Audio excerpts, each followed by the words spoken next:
Donc encore un petit corrigé. Cette fois, il ne s'agit pas d'un corrigé d'un DS, mais d'un TP de Scilab. Les deux premiers TP, il y a eu des corrections via des fichiers de ce que vous deviez faire. Néanmoins, je pense que pour ce troisième TP, il est nécessaire d'avoir des explications qui vont au-delà du simple code, puisqu'il y avait des choses à tester et des choses à bien comprendre pour pouvoir bien manipuler ces choses-là. Donc ce troisième TP, c'est un TP sur les structures conditionnelles, c'est-à-dire le si alors sinon. Et donc pour pouvoir utiliser correctement ces structures conditionnelles, il faut bien maîtriser les conditions que l'on va mettre là-dedans. Et les premiers exercices sont en lien avec tout ça. Donc le premier exercice, on nous demande d'écrire des expressions logiques et de regarder ce qui se passe. Donc la première expression logique, il s'agit de vérifier si 1 plus 1 égale 2. Évidemment, nous on sait très bien que c'est le cas, mais on va regarder comment on peut demander à Scilab de faire cette vérification et comment comment dire, Scilab nous répond. Donc déjà, si on regarde le cadre qui est grisé au-dessus de l'exercice, on comprend que pour vérifier une égalité, il ne faut pas utiliser le symbole égal tout simple qui signifie l'affectation, hein. Le symbole égal, c'est l'affectation, donc ça A égale 2, tel que je viens de le taper, ça n'est pas vérifier que A est égal à 2, mais c'est prendre la valeur 2 et aller enregistrer ça en quelque sorte dans la variable que j'ai appelée A. Voilà. Alors en fait, informatiquement, c'est pas tout à fait ça ce qui se passe, c'est-à-dire qu'on ne prend pas la valeur 2 et qu'on ne va pas la mettre à un endroit de la mémoire qu'on a appelé A. On ne va pas rentrer dans ce genre de détails ici, mais pour l'utilisation que l'on en fait, hein, l'affectation, on peut la voir comme ça. On a une espèce de réceptacle dans lequel on vient déposer la valeur 2. Donc bref, nous ici, c'est pas du tout ça ce que l'on veut faire. On veut simplement vérifier si deux quantités sont égales. Et pour ça, dans le cadre gris, on nous dit qu'il faut utiliser le symbole égal égal. Donc pour vérifier si 1 plus 1 égale 2, je tape mon calcul et c'est le symbole double égal qui va nous permettre de faire ce travail. Scilab me répond T, qui veut dire true, c'est-à-dire vrai. Ensuite, est-ce que 1 plus 1 égale 3? Donc je tape la même expression, est-ce que 1 plus 1 égale 3? Et Scilab me répond F pour false, c'est-à-dire qu'il estime que c'est faux. Évidemment, on sait très bien que 1 plus 1 n'est pas égal à 3. Il y a d'autres choses que l'on peut faire. Est-ce que 1 est différent de 2? Et donc dans l'énoncé, on nous dit que le différent se fait de cette façon-là, c'est-à-dire le symbole plus petit suivi du symbole plus grand. Et effectivement, 1 n'est pas égal à 2, donc Scilab nous dit que c'est vrai. Est-ce que 1 est plus petit que 2? C'est vrai. Est-ce que 3 est strictement plus grand que 3? C'est faux. Est-ce que 2 est supérieur ou égal à 2? C'est vrai. Est-ce que 5 est inférieur ou égal à 3? C'est faux. Donc rien de difficile dans cet exercice, si ce n'est de bien utiliser les commandes qui vont bien. Ensuite, on nous demandait dans un second exercice d'essayer en fait une fonction pour différentes valeurs de x. Donc la fonction, je vais la taper dans la console.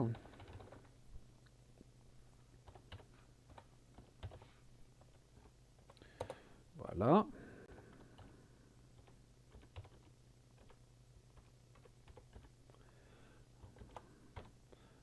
Oups. Voilà, en regardant le clavier, ça marche mieux. Donc je vais lancer ça.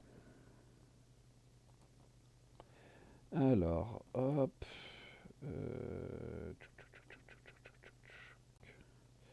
Je vais l'enregistrer là où il faut. Hop. Je vois qu'a priori, il y a une partie de la fenêtre qui n'est pas capturée, mais c'est pas très grave. Cette partie-là, vous n'en avez pas besoin. Là, je suis en train d'enregistrer le fichier. Je repère juste le dossier qui va bien. Voilà.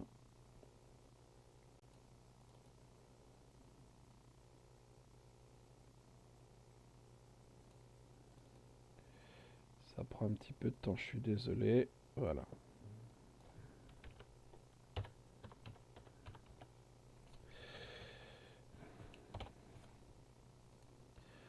Voilà. Donc là, forcément, c'est tout le chemin que vous voyez, c'est pas très grave.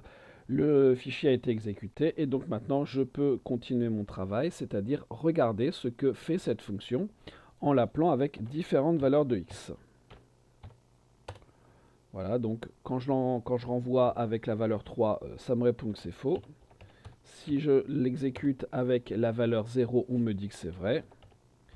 Si je fais avec moins 5, on me dit que c'est vrai aussi. Bon. Donc la fonction me renvoie vrai ou me renvoie faux. Si je regarde un petit peu dans les détails ce qui est fait. Donc la fonction s'appelle fait, ça, il n'y a pas de secret là-dedans. Et la variable r, elle est égale finalement à ce résultat qui n'est rien d'autre que le résultat d'un test. Donc un résultat d'un test, c'est vrai ou c'est faux. Et quel est le résultat de ce test? C'est est-ce que x carré moins 3x est strictement positif ou pas? Donc si jamais j'essaye ça avec le nombre 3, 3 au carré 9, 9 moins 3 fois 3, 9, ça nous fait exactement 0. 0 n'est pas strictement positif, donc Scilab m'a répondu faux et il a eu raison. Si je regarde maintenant ça avec 0, 0, donc j'ai 0 au carré moins 3 fois 0 qui nous fait aussi 0, c'est toujours faux. Si je regarde ça avec moins 5 au carré 25, 25 moins 3 fois moins 5, donc 25 plus 15, ce qui nous fait 40, c'est très largement positif, et donc Scilab nous répond vrai. Donc finalement, que fait cette fonction? Elle nous renvoie le résultat de ce test. Est-ce que x carré moins 3x est strictement positif ou pas? Passons à l'exercice 3.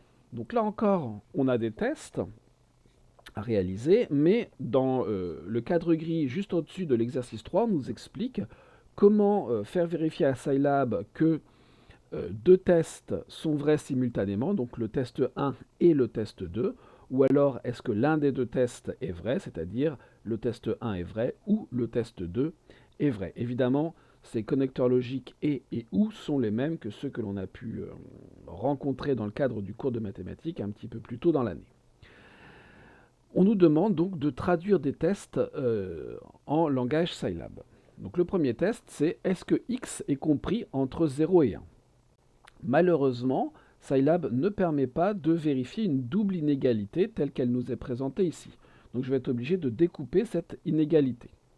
Être compris entre 0 et 1, c'est être plus grand que 0 et être plus petit que 1. Donc je vais commencer par donner une valeur à x.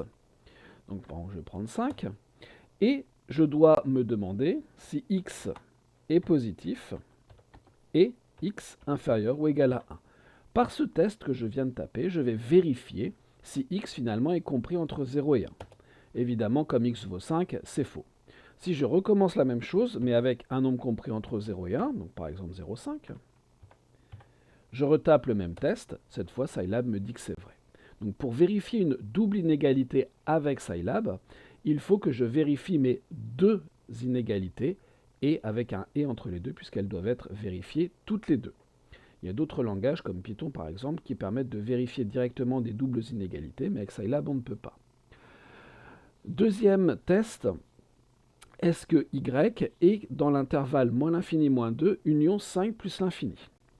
Là aussi, donc là j'ai un test avec des intervalles, Scilab ne me permet pas de gérer directement des intervalles. Donc il va falloir que je transforme l'appartenance à ces intervalles en inégalité. Être dans moins l'infini moins 2, finalement c'est être plus petit que moins 2. Être dans 5 plus l'infini, c'est être plus grand que 5. Et comme il y a une union entre les deux, donc je vais me donner là aussi une valeur pour y, je vais prendre par exemple moins 10, et je vais taper est-ce que y est dans l'intervalle moins l'infini moins 2, donc ici c'est inférieur ou égal à moins 2, ou que je fais avec ce symbole-là, donc pour ceux qui se posent la question, c'est Alt-GR avec la touche 6 sur PC, ou alors y est dans l'intervalle 5 plus l'infini, c'est-à-dire ici strictement plus grand que 5. Évidemment, j'ai pris moins 10, c'est vrai, puisque moins 10 étant plus petit que moins 2, il est bien plus petit que moins 2 ou plus grand que 5. Si je réessaye avec une valeur qui, par exemple, est plus grande que 5, je vais prendre 10. Je retape le même test, ça c'est toujours vrai. Et si je prends une valeur qui n'est ni dans le premier intervalle ni dans le deuxième, donc une valeur entre 2 et 5 par exemple, 0, entre moins 2 et 5, pardon, donc 0, je retape le même test, et là évidemment c'est faux. Dernier test, est-ce que A est compris entre moins 1 et 1, enfin, pardon, est-ce que A est dans l'intervalle moins 1, 1, union le singleton 2. Donc là aussi, je vais me donner une valeur pour A, par exemple, moins 5. Et je dois vérifier si A est dans l'intervalle moins 1, 1. C'est-à-dire, est-ce que A est compris entre moins 1 et 1. On a déjà fait ce genre de travail, c'était la première question de l'exercice 3. Est-ce que A est dans l'intervalle moins 1, 1, c'est-à-dire est-ce que A est inférieur à moins 1, et supérieur pardon, à moins 1, et dans le même temps plus petit que 1. Donc je dois vérifier si A est supérieur ou égal à moins 1, et que A est inférieur ou égal à 1. Donc ça va me dire si A est dans l'intervalle moins 1, 1. Maintenant, j'ai un OU, puisque en fait, c'est A dans l'intervalle moins 1, 1, union le singleton 2. Donc je vais faire le OU avec l'autre condition, être dans le singleton 2, dans le singleton qui ne contient que 2, c'est être égal à 2, où A est égal à 2. Donc c'est faux puisque j'ai pris la valeur moins 5 qui n'est ni égale à 2 ni compris dans l'intervalle moins 1, 1. Si je prends une autre valeur dans l'intervalle moins 1, 1 par exemple, je vais choisir 0. Cette fois c'est vrai. Puis je peux prendre une autre valeur qui n'est pas dans l'intervalle moins 1, 1 mais qui va être 2 par exemple. Donc elle forcément est dans le singleton 2. C'est toujours vrai. Si je prends une autre valeur qui n'est ni dans l'intervalle ni dans le singleton, j'aurai toujours faux. Exactement comme je l'ai eu ici. Donc voilà cet exercice 3 qui n'a l'air de rien mais qui est important parce que vérifier si une valeur est dans un certain intervalle ou alors dans plusieurs ensembles, c'est quelque chose que l'on va faire régulièrement. Ce sont des tests que l'on va mettre en place avec le if. Exercice 4. On me demande de taper une fonction, là aussi. Donc je vais la taper. La fonction donc s'appelle signe. Si jamais x est négatif, dans ce cas-là, je dis que S, c'est la chaîne de caractères, le mot si vous préférez, négatif. Ensuite, je vais avoir un else if, x égale 0, et dans ce cas-là, S est égal à nul. Et pour finir,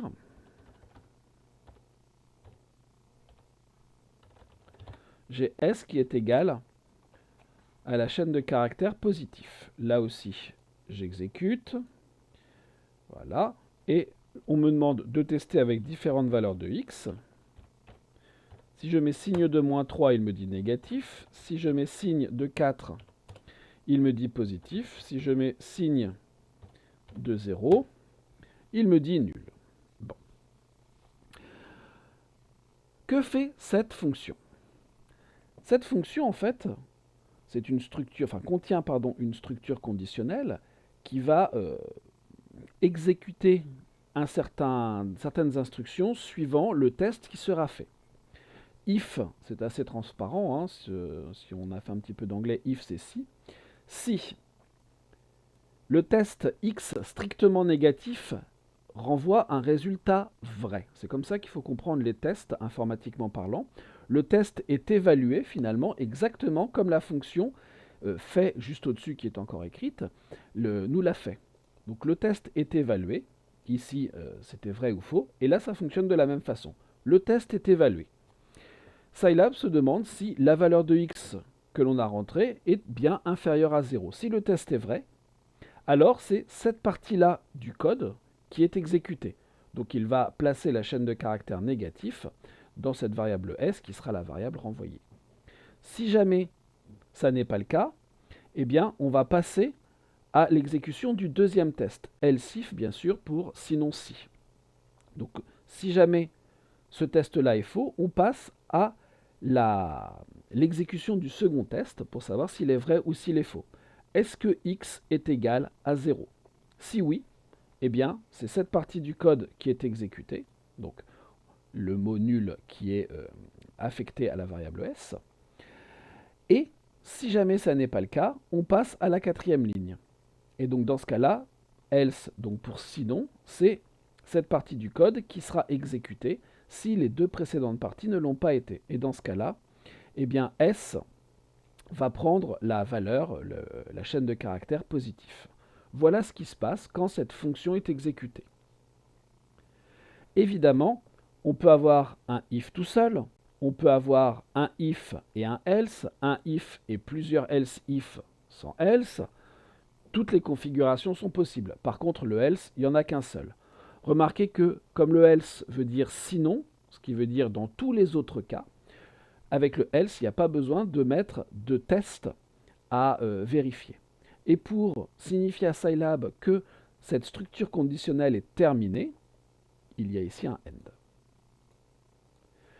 Donc voilà pour les explications concernant cette structure conditionnelle. Regardons maintenant l'exercice 5, où on nous demande d'écrire une fonction en Scilab qui prend en entrée une valeur de x et qui va renvoyer soit 1 sur x, soit le booléen. En fait, un booléen, c'est une variable qui vaut vrai ou faux.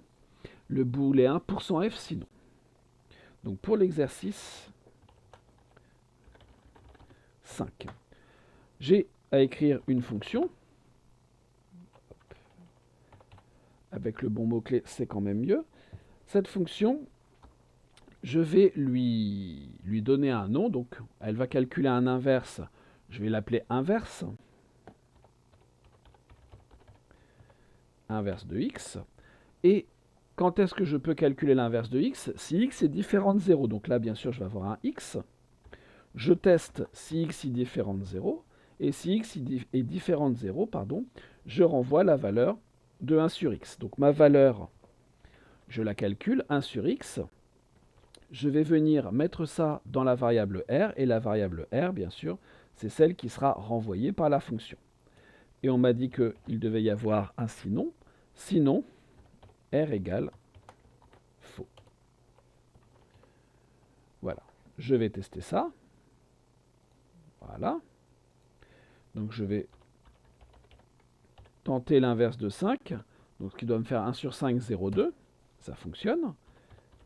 Et je regarde pour 0. Et là, il me répond que c'est faux.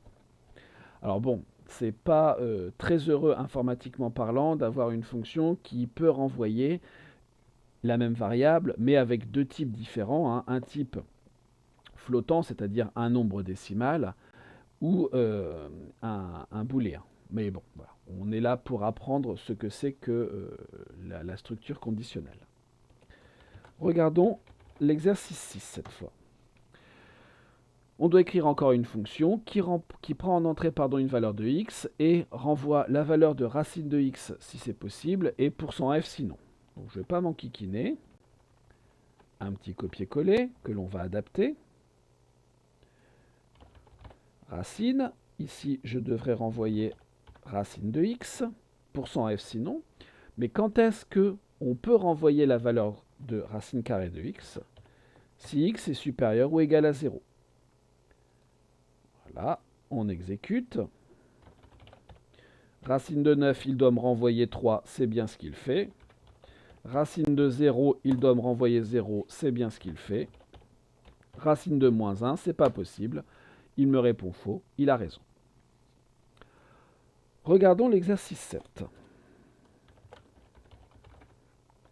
L'exercice 7, c'est un exercice qui reprend un petit peu ce qui a été fait dans l'exercice 6. Je prends une valeur en entrée x et je dois renvoyer 1 sur racine de x moins 3 si x est plus grand que moins 3. Le message division par 0 si x égale 3. Et racine d'un nombre négatif si jamais x est inférieur à 3. Donc ma fonction, je vais lui donner un nom. Je vais l'appeler racine 2 par exemple, de x. Et les tests à faire, on me les donne dans l'énoncé. Si jamais le test x plus grand que 3 est vrai, alors dans ce cas-là, je dois renvoyer 1 sur racine de x moins 3. Il y a une parenthèse en trop. Voilà. Ensuite, j'ai un deuxième cas à faire, c'est ce qui se passe si x égale 3. Donc là, je vais avoir un else if. Je vérifie si x est ou non égal à 3. Et dans ce cas-là, je dois renvoyer division par 0.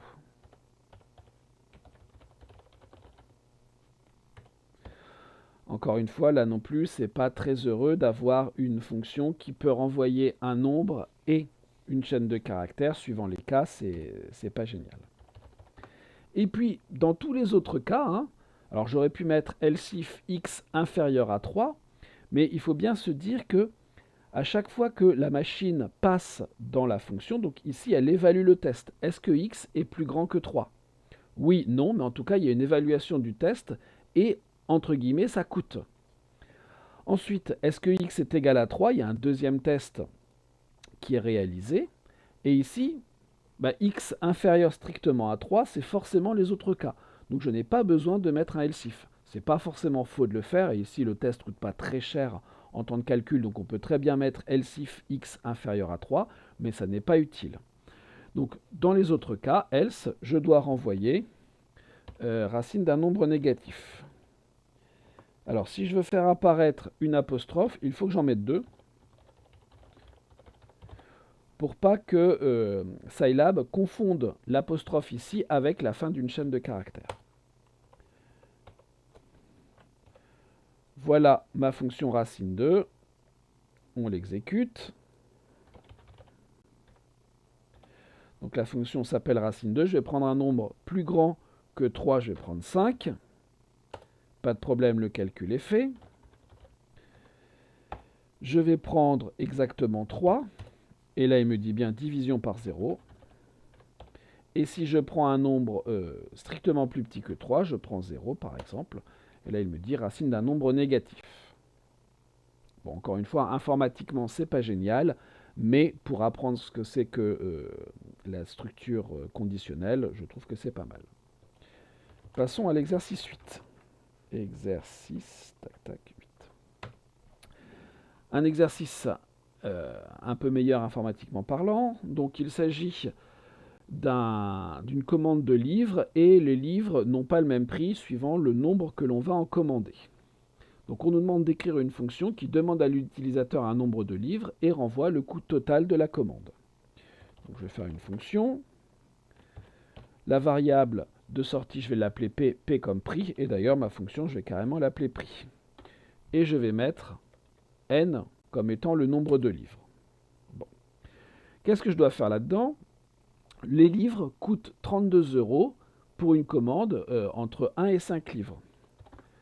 Donc si jamais x est compris entre 1 et 5, donc là on a bien compris, on l'a vu dans l'exercice 3 je crois, que pour vérifier qu'on est dans un intervalle, il y a deux tests à faire avec un et entre les deux. Donc n doit être plus grand que 1, et dans le même temps, n doit être inférieur ou égal à 5. Dans ce cas-là, le prix, c'est 32 € par livre. Donc je prends mon nombre de livres que je multiplie par 32. Sinon si, entre 6 et 30 livres, j'ai un autre coût. Donc si n est plus grand que 6 et que n est inférieur ou égal à 30, dans ce cas-là, le prix n'est plus que de 30 € par livre. Sinon si, 25 € par livre entre 31 et 50 livres, donc n supérieur ou égal à 31 et n inférieur ou égal à 50, dans ce cas-là, on est à 25 € par livre. J'oublie le P égal. Et puis, à partir de 51 livres, ou plus, c'est 22 €. Alors, là aussi, on peut soit mettre else, et dans ce cas-là, on aura toutes les valeurs possibles, à condition, bien sûr, que l'utilisateur ait rentré un nombre positif, ou alors refaire un else if avec else if n supérieur ou égal à 51. Moi, je ne vais pas m'embêter, je vais tout simplement mettre un else. Et dans ce cas-là, le prix, c'est 22 € par livre. Et voilà ma fonction pour l'exercice 8. Je l'exécute. Je ne sais pas, moi, si j'achète 5 livres.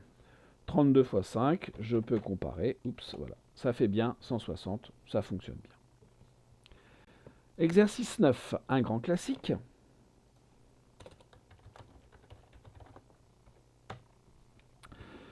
Une fonction qui prend en entrée 3 réels ABC à différentes zéros et qui renvoie le nombre et là où les racines du trinôme ax carré pardon, plus bx plus c, évidemment, s'il y en a. Donc vous allez avoir une fonction que je vais appeler trinôme, qui va me renvoyer un certain nombre de racines. Et là, il se peut qu'on ait à renvoyer deux racines en plus du nombre. Donc j'ai le nombre de racines que je vais appeler n, j'ai la première racine éventuellement, la deuxième racine éventuellement. Donc la fonction, je l'appelle trinôme, et elle prend en entrée les trois coefficients a, b, c. Et là, la première des choses à faire, évidemment, c'est de calculer le discriminant. Je calcule mon discriminant. Que se passe-t-il? Il se peut que ce delta soit strictement positif. Dans ce cas-là, eh bien, on sait qu'il y a une unique racine. Donc, delta strictement positif, il y en a deux. Donc, n égale 2. x1, c'est ma première racine, mais ça sera moins b moins racine de delta, divisé par 2 fois a. Et pour le x2, on a presque la même chose, donc je fais du copier-coller, sauf qu'ici c'est un plus. Ensuite, il se peut que delta soit égal à 0. Dans ce cas-là, qu'est-ce qui va se passer? Je n'ai plus qu'une seule racine, que l'on dit racine double, et ma racine, c'est moins b sur 2a. Problème, si je fais ça comme ça, Scilab va me dire, moi j'ai une deuxième racine qui s'appelle x2, qui n'est pas définie. Donc il faut que je donne une valeur à x2. Donc comme on l'a fait au-dessus, je vais lui donner la valeur %f, et je saurai que si n égale 1, il ne faut que je regarde que la valeur x1. Et puis le dernier cas, évidemment je pourrais faire un else if delta strictement négatif, mais j'ai plutôt intérêt à faire un else. Dans ce cas-là, qu'est-ce qui va se passer? Je n'ai pas de racine. x1 égale, je vais le mettre à %f, puisqu'il faut impérativement que je donne une valeur. Même chose pour x2. Je lance ça.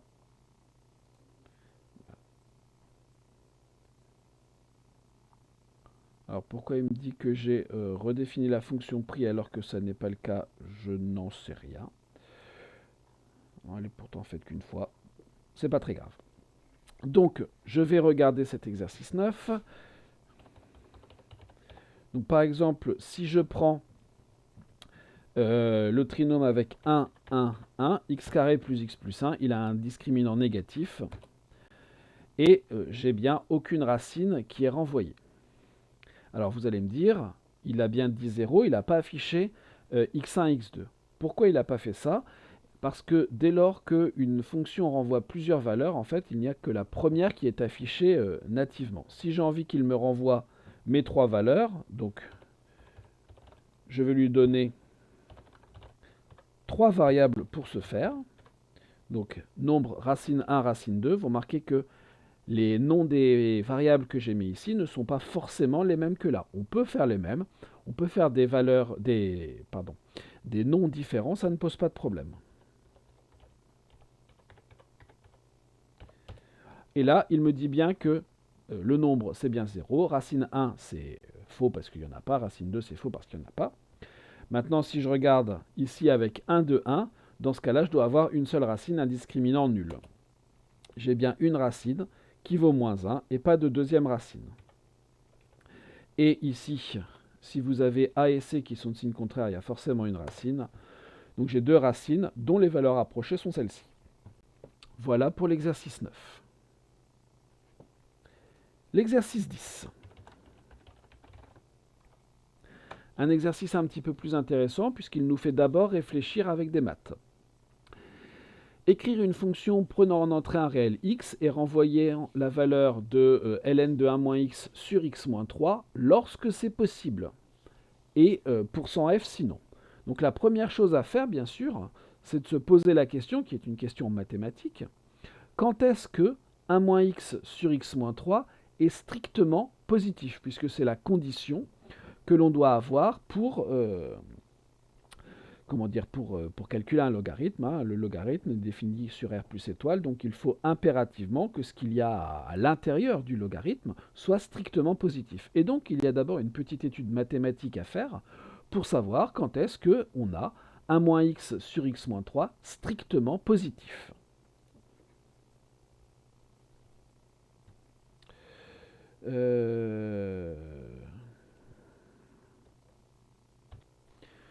Donc mieux vaut reprendre mes notes pour pas dire de bêtises. Ça m'évitera de recommencer la vidéo depuis le début. Donc pour que 1 moins x sur x moins 3 soit strictement positif, il faut, et il suffit, que x soit dans l'intervalle 1, 3, crochet ouvert. Donc, comment est-ce qu'on obtient ça? Un simple tableau de signes suffit.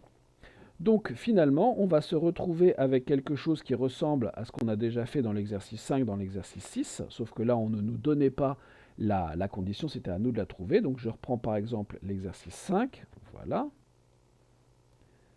Tac. Alors évidemment, je ne vais pas l'appeler inverse, je vais l'appeler par exemple logarithme. Et ici, ma condition, elle est un petit peu plus compliquée. Je dois être dans l'intervalle 1, 3, c'est-à-dire qu'il faut que x soit strictement plus grand que 1 et que dans le même temps, x soit strictement plus petit que 3. Et dans ce cas-là, je dois renvoyer log. Alors je vous rappelle qu'avec Scilab, log LOG, c'est le logarithme népérien. Log de quoi? De 1 moins x divisé par x moins 3. Et on renvoie faux sinon. On exécute, pas de problème. Donc si je prends un nombre entre 1 et 3, 2 par exemple si je veux prendre un entier, pas de problème, ça me donne 0. Si je prends un nombre qui est plus grand que 3, par exemple 4, c'est faux. Un nombre plus petit que 1, 0 par exemple. Et c'est faux également. Donc voilà pour l'exercice 10. Un exercice finalement qui aurait pu se trouver avant, mais dans lequel il faut bien penser à faire une petite étude mathématique pour pouvoir s'en sortir. Exercice 11. On nous demande de compléter la fonction de l'exercice 9 pour qu'il traite le cas où a égale 0. Donc là, je vais reprendre ça. Là aussi, un petit copier-coller. Je vais appeler cette fonction la trinôme 2. Et, alors je peux toujours calculer delta, même si ça n'a pas forcément de sens si a est égal à 0. Par contre, il faut que je traite le cas a égale 0. Donc ici, je vais regarder ce qui se passe si a égale 0. Et vous voyez que si je fais ça, il me met le n d'ici.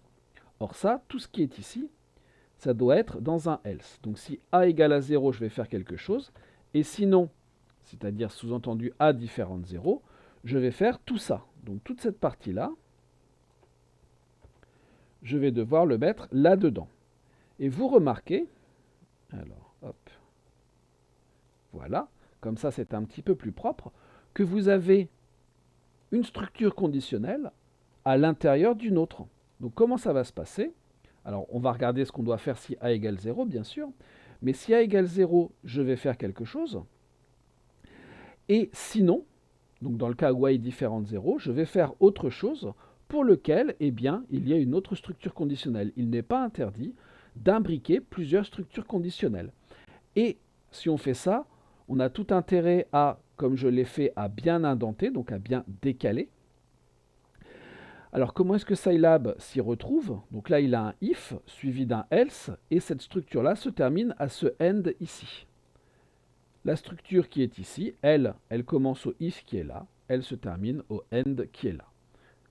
On a une bonne vision des choses, encore une fois, si c'est bien indenté, si c'est bien présenté, et il faut bien faire attention à ce que la structure conditionnelle qui est là soit bien intégralement à l'intérieur de l'autre, et que l'imbrication en fait se fasse bien, sinon vous aurez au mieux une exécution qui va bien se passer, mais qui ne donnera pas le résultat que vous souhaitez, et au pire, une erreur de syntaxe. Donc pour pouvoir compléter ça, la question qui se pose maintenant, c'est que faire si a égale 0? Si a égale 0, vous devez donc résoudre bx plus c égale 0 en fait.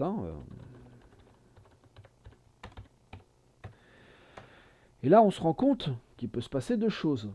Soit b est égal à 0, soit b n'est pas égal à 0. Donc je vais refaire encore un if là-dedans. Qu'est-ce qui se passe si b, alors je vais faire différent de 0, c'est le cas le plus simple. Dans ce cas-là, qu'est-ce que je dois faire? Donc, je vais mettre un n d'ici. Voilà, donc il remet bien les choses. Si b est différent de 0, qu'est-ce que je dois faire? Eh bien, tout simplement, j'ai une solution à mon équation et, eh bien, x1 par exemple, va valoir moins c sur b. Et puis x2, puisqu'il faut absolument que je le remplisse, c'est faux. Et sinon,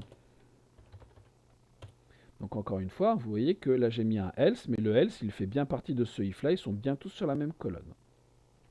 Sinon, qu'est-ce qui se passe? Eh bien, si vous avez b qui vaut 0, votre équation, elle est tout simplement c égale 0. Donc ça dépend de si c est nul ou pas. Si c n'est pas égal à 0, il n'y a aucune solution. Donc j'imbrique encore un if dans un if dans un if. Dans ce cas-là, vous avez n égale 0, il n'y a pas de solution. x1, il n'y a pas de solution. x2, il n'y a pas de solution. Et si jamais c égale 0, ben dans ce cas-là, il y a une infinité de solutions. Alors là, on a un peu de mal à le coder. On ne va pas regarder ce qui se passe. On va simplifier la vie. Je mets juste un n pour finir le if. Et donc j'ai une fonction assez grande avec pas mal de if imbriqués. Voilà. Donc si je veux faire trinôme 2, donc je sais déjà, alors je peux réessayer avec 1, 1, 1. Remarquez qu'on ne va pas s'embêter, on va remonter. Voilà, donc ça fonctionne très bien. Et maintenant, ici, alors je vais le faire avec trinôme 2. On vérifie qu'il me donne bien les mêmes résultats que la fonction trinôme. Et maintenant, si je fais trinôme 2 avec ces valeurs-là, il me dit qu'il y a une seule racine qui est 0,5. Si je fais ça avec 0 et 0, donc là, il me dit qu'il n'y a pas de solution. Et voilà pour cet exercice 11. Exercice 12, un exercice que j'aime beaucoup. Écrire une fonction qui prend en entrée un nombre réel et renvoie vrai si le nombre est entier et faux sinon. Donc là aussi, une fonction qui va me renvoyer vrai ou faux, donc un booléen. Je vais marquer entier de x. Et qu'est-ce qui se passe ici? Eh bien, si x est égal à sa partie entière, dans ce cas-là, qu'est-ce qui se passe? Eh bien, c'est vrai.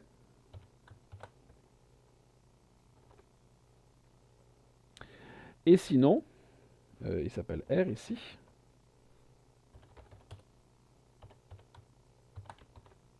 Non, pardon, c'était vrai, donc ici c'est pour santé. Néanmoins, si j'écris les choses comme ça, donc j'ai un if, pas de problème, mais c'est pas très... Comment dire? C'est pas très judicieux. Pourquoi? On se rappelle que quand il y a un if, que va faire Scilab? Il va évaluer ce test. Donc, il fait le test, est-ce que x est égal à fleur de x? Et il vous renvoie, le test renvoie déjà vrai ou faux. Donc là, en fait, vous dites, si vrai, alors on renvoie vrai, et sinon on renvoie faux. Il y a beaucoup plus malin, on peut faire ça sans if. Je peux tout simplement renvoyer la valeur du test. Comme on l'a fait dans la fonction qu'il y avait au tout début. Je renvoie simplement la valeur de ce test. Est-ce que x est égal à partie entière de x? On va faire un entier de 2,5. Bien sûr, il me dit que c'est faux. Entier de 2, il me dit que c'est vrai. Donc on peut faire cet exercice 12 sans mettre de if dans l'histoire. Exercice 13, avec un 3, ça sera mieux. Écrire une fonction, encore, qui prend en entrée un nombre b et choisit au hasard un nombre a compris entre 0 et 10. Ok, on a vu comment faire des nombres au hasard dans le chapitre, dans le TD 1. Si a et b sont égaux, la fonction renvoie vrai, sinon renvoie faux. Donc je vais appeler ça tirage par exemple. Évidemment, pour travailler, la fonction a besoin du nombre b qui doit être donné en entrée. La première chose que va faire la fonction, c'est de prendre un nombre aléatoire. Donc on a vu qu'on pouvait faire ça avec floor 2. On est entre 0 et 10. Donc 11 fois rand. Alors si je fais avec 10 fois rand, rand, on se rappelle que ça renvoie un nombre aléatoire compris entre 0 et 1, donc un flottant. Si je multiplie ça par 10, donc le 1 n'étant pas atteint, je vais avoir un 0,9 quelque chose au plus. Je multiplie ça par 10, j'aurai 9 et quelques au maximum, 9, quelque chose. Quand je vais prendre la partie entière de 9, quelque chose, ça me fera 9 et j'atteindrai pas le 10. Si je veux atteindre le 10, il faut que je multiplie par 11. Donc voilà mon nombre aléatoire compris entre 0 et 10 qui est déterminé. Et maintenant, il faut que je compare A avec B. Si A est égal à B, dans ce cas-là, qu'est-ce qui se passe? Je dois renvoyer vrai. Donc là aussi, je pourrais mettre ça. Et sinon, R égale faux. Mais là aussi, on peut être plus malin. Ici, j'ai un test. Je peux tout simplement renvoyer le résultat du test.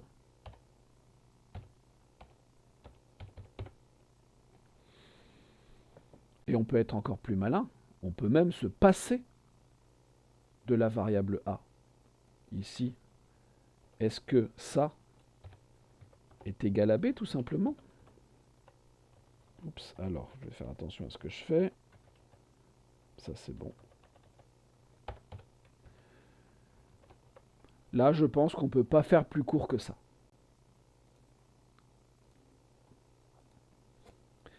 Donc ici,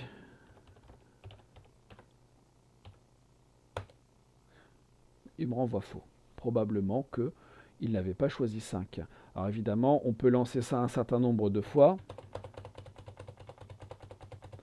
Remarquez que je n'ai pas trop de chance. Ah, si. Ici, j'ai fait vrai une fois. Donc voilà pour l'exercice 13. Exercice 14, encore des probas.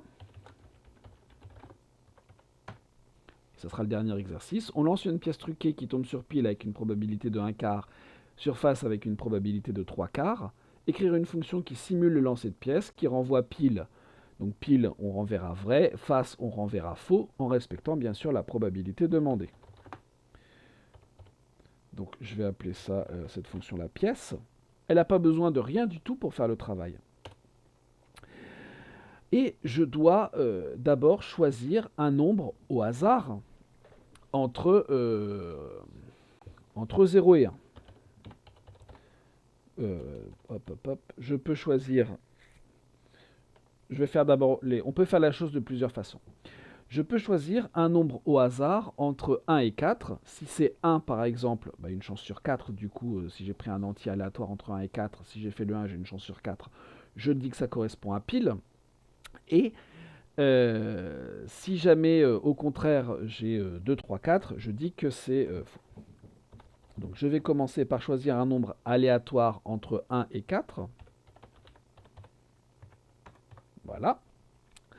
Ça me donnera un nombre aléatoire entre 1 et 4. Maintenant, je vais dire que si A est égal à 1, dans ce cas-là, je renvoie vrai. Et sinon, forcément, je renvoie faux. Encore une fois, on fait un test et on renvoie vrai ou faux. C'est pas super judicieux, on peut renvoyer directement le résultat du test. Donc ici, plutôt que de faire ce if, je peux renvoyer le résultat du test. Voilà. Est-ce que A est égal à 1? On peut faire autrement. Je peux, au lieu de choisir un nombre entier compris entre 1 et 4, je peux choisir aléatoirement un nombre flottant entre 0 et 1. Et j'ai une chance sur 4 que ce nombre flottant soit plus petit que 0,25, plus petit que 1/4. Donc ici, je peux tout simplement choisir un nombre aléatoire et mon test sera est-ce que A est plus petit que 0,25. Remarquez que plus grand que 0,75, ça fonctionne aussi. Et on aura le même comportement. Et même chose, on peut encore, comme on l'a fait dans les deux précédentes fonctions, améliorer le code. Je n'ai pas besoin de la variable A en fait. Je peux directement remplacer ça par rand. Voilà. Je teste ça. Je lance ma fonction sans mettre de paramètres. Faux, donc là j'ai fait face, face, face, face, pile, face, face, face, face, pile, et ainsi de suite. Pour les trois dernières fonctions là, de l'exercice 12, 13 et 14, si vous avez bien écouté mes explications, on aurait pu les faire avec un if, mais c'était pas judicieux, on a pu les faire sans. Si vous les faites avec, ça marche, c'est pas ce qu'il y a d'idéal, mais ça marche très bien. Si vous les faites sans, c'est mieux. Et bien voilà pour ce TP sur les structures conditionnelles.